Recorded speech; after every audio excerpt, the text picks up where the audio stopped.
Hello, friends. Andrew here, and welcome to another 7-Minute Bible where we take a portion of Scripture and try to look at it in 7 minutes or less. Some study and some reflection. So we're looking today at Genesis 1:31 through 2:3. And so we've kind of overlapped and look at some different portions here, but let's get our time started, and away we go. In Genesis 2:1 through 3, we see that perhaps this ought to be read as an epilogue or an ending to Genesis 1. So here are these verses from 1:31 through 2:3. It sounds like these were meant to flow together.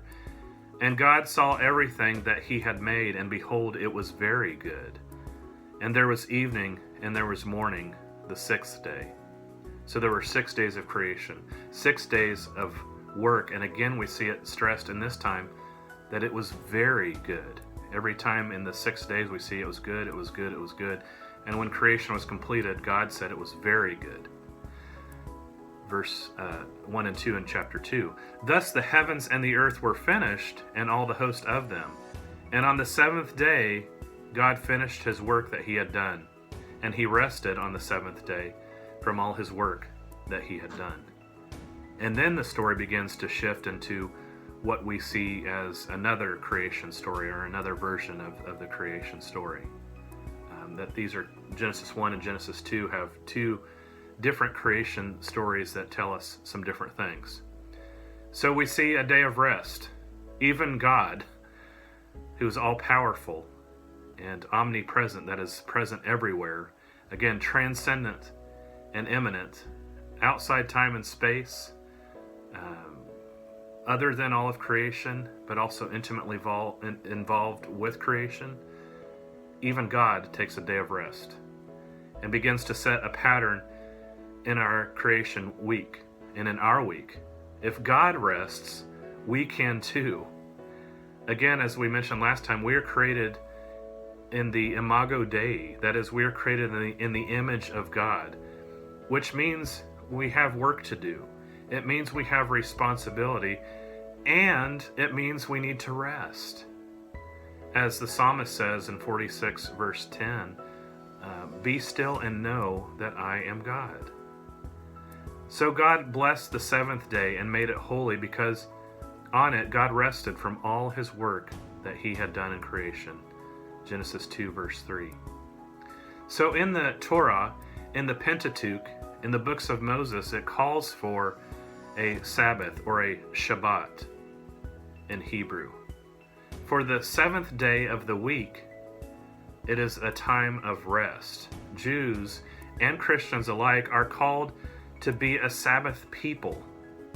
As a matter of fact, we see this in the law, in the 10 Commandments specifically. Remember the Sabbath day to keep it holy. 6 days you shall labor and do all your work, but the seventh day is a Sabbath to the Lord your God. On it you shall not do any work, you or your son or your daughter, your male servant or your female servant, or your livestock, or the sojourner within your gates. Exodus 28 through 10.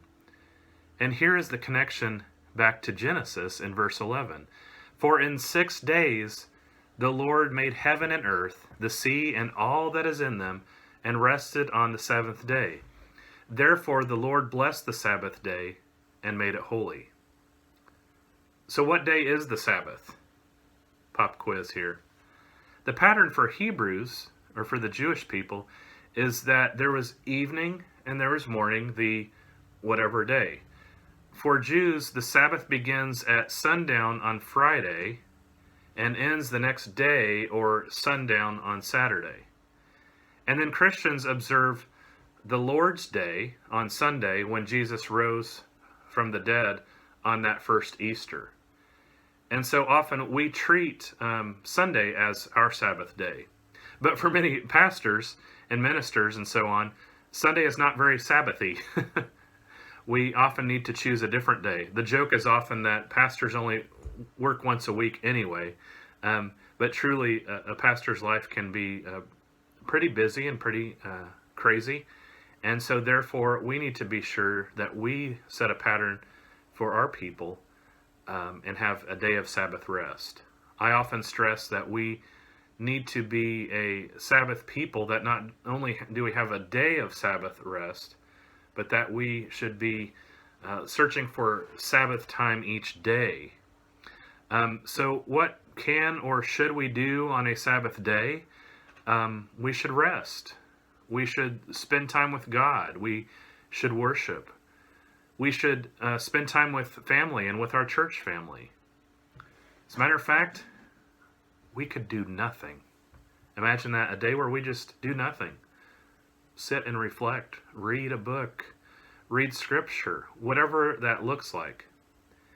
And then a final thought, as I already alluded to, I want to leave you with, is that we also need to find times of daily Sabbath. As a principle I like to think about. Where do you connect with God? Where do you worship? Where do you be with your family daily? Is that a devotion? Is that a prayer? Is that a family meal? Or so on? So just in some way, in some fashion, finding Sabbath rest in our daily routine as well as a weekly Sabbath. So that is a reflection on this passage of Scripture. Please don't forget to like and comment and share. If you are on YouTube, also subscribe to this and hit the bell for notification of new content. We made it in less than 7 minutes finally. So have a great day and God bless you.